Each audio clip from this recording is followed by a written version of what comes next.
राज्यात कोसळत असलेल्या पावसानं मुंबई, पुणे आणि कोकणासह काही घाटमाथ्याला पावसाची उसंत दिल्यानंतर आपला मोर्चा आता थेट नाशिक आणि अहिल्यानगरच्या दिशेनं वळवलाय। नाशिकला आज रेड अलर्ट देण्यात आला असून नाशिक मनपा परिक्षेत्रातील सर्व शाळा आणि महाविद्यालयांना सुट्टी जाहीर करण्यात आली आहे। नाशिक आणि त्र्यंबकेश्वर परिसरामध्ये ढगफुटी सदृश्य पाऊस होण्याची शक्यता वर्तवण्यात आली असून एकाच दिवसात 300 मिलीमीटरपेक्षा जास्त असा एवढा विक्रमी पाऊस कोसळण्याचा अंदाज वर्तवण्यात आलाय।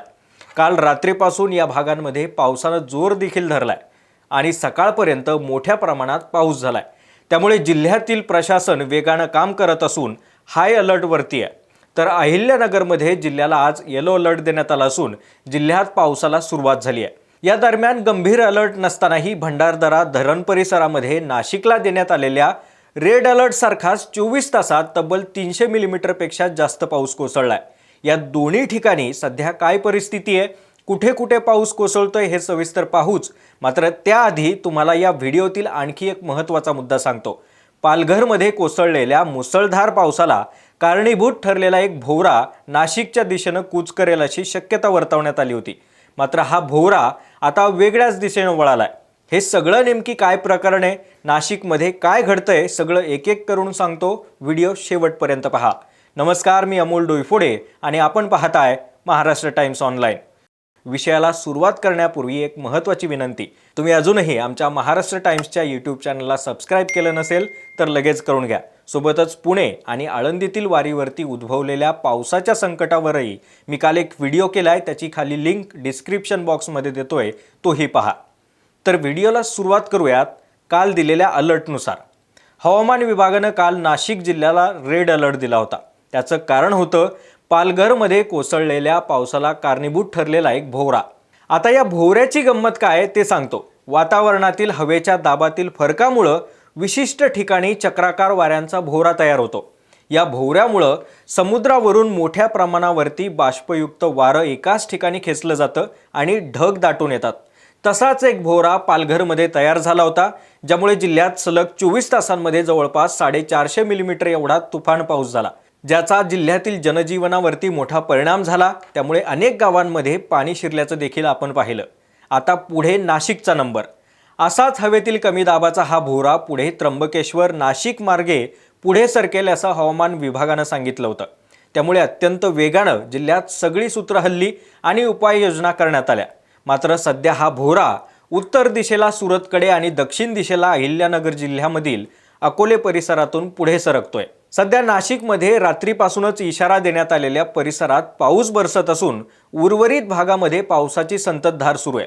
त्यामुळे नाशिकसह गंगापूर, त्र्यंबकेश्वर, पाणलोट क्षेत्रामध्ये पावसाचा जोर कायम आहे। या सर्वांचा परिणाम म्हणून आता गोदावरीच्या पाणी पातळीत हळूहळू वाढ झाली असून दुतोंड्या मारुतीच्या पायाला पाणी लागलंय। रामकुंड परिसरातील छोटे व्यावसायिकांच्या टपऱ्या आता प्रशासनाकडून हलवण्यात येत आहेत। पूरजन्य नदीकाठच्या गावांना सतर्कतेचा इशारा देत खबरदारीचा इशारा देखील दिलाय। रामकुंड आणि गोदाकाठ परिसरामध्येही महापालिकेकडून सुरक्षा रक्षकांची नेमणूक करण्यात आली असून पुढील काही तास पावसाचा जोर कायम राहण्याची शक्यता आहे। यासोबतच पाणलोट क्षेत्रातील नाशिकच्या नांदूर मधमेश्वर धरणातून दुसऱ्या दिवशीही नियंत्रित पाण्याचा विसर्ग हा गोदावरी नदीपात्रात करण्यात येतोय। घाटमाथा तसंच नाशिक, त्र्यंबकेश्वर, इगतपुरी आणि सुरगाणा तालुक्यांमध्ये मुसळधार पाऊस झाला। मात्र कुठेही इशारा देण्यात आलेल्या ढगफुटीसारखा पाऊस झालेला नाहीये। प्रशासनाकडून सर्व परिस्थितीचा आढावा घेतला जात असून परिस्थिती नियंत्रणात आहे। यासाठी खबरदारीचा उपाय म्हणून देवळा तालुक्यातील दरड कोसळण्याचा संभाव्य धोका टाळण्यासाठी बाबडवारी घाट वाहतुकीसाठी बंद करण्यात आलाय। तर अति धोकादायक भागातील परिस्थिती हाताळण्यासाठी इगतपुरीमध्ये SDRFचं पथकही तैनात करण्यात आलंय। दरम्यान काल त्र्यंबकेश्वर देवस्थान आणि सप्तशृंगी मंदिर देवस्थान बंद ठेवण्याचा निर्णय घेण्यात आलाय। त्यापैकी वणीतील सप्तशृंगी गडावरती आज 7 जुलैपासून 9 तारखेपर्यंत जाण्यास भाविकांना बंदी घालण्यात आली आहे। दर्शनासाठी आलेल्या पर्यटकांना गडाच्या पायथ्याशीच आता अडवलं गेलंय। या सर्व परिस्थितीमध्ये वातावरणात एक मोठा बदल जाणवला, तो म्हणजे अहिल्यानगर जिल्ह्यातील घाटमाथ्याचा परिसर असणाऱ्या भंडारदऱ्यात इथे धुवाधार पाऊस कोसळलाय।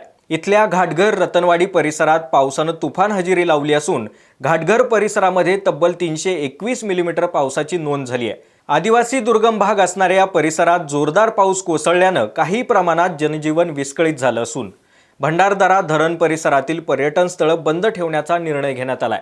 त्यामुळे तुम्ही जर पावसाचा आनंद घेण्यासाठी जाणार असाल तर आत्ताच्या माहितीनुसार कळसुबाई शिखर, रतनवाडी, सांदन व्हॅली आणि परिसरातील गडांवरती आणि धबधब्याखाली जाण्यास मनाई करण्यात आली आहे।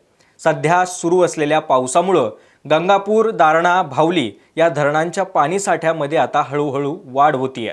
दरम्यान मुंबईत अवघ्या 5 दिवसात जुलैच्या सरासरी एवढा पाऊस झालाय। त्यामुळे पूर्ण महिन्यातला पाऊस फक्त 5 दिवसात कसा पडला असेल याचा अंदाज तुम्ही आता लावू शकता।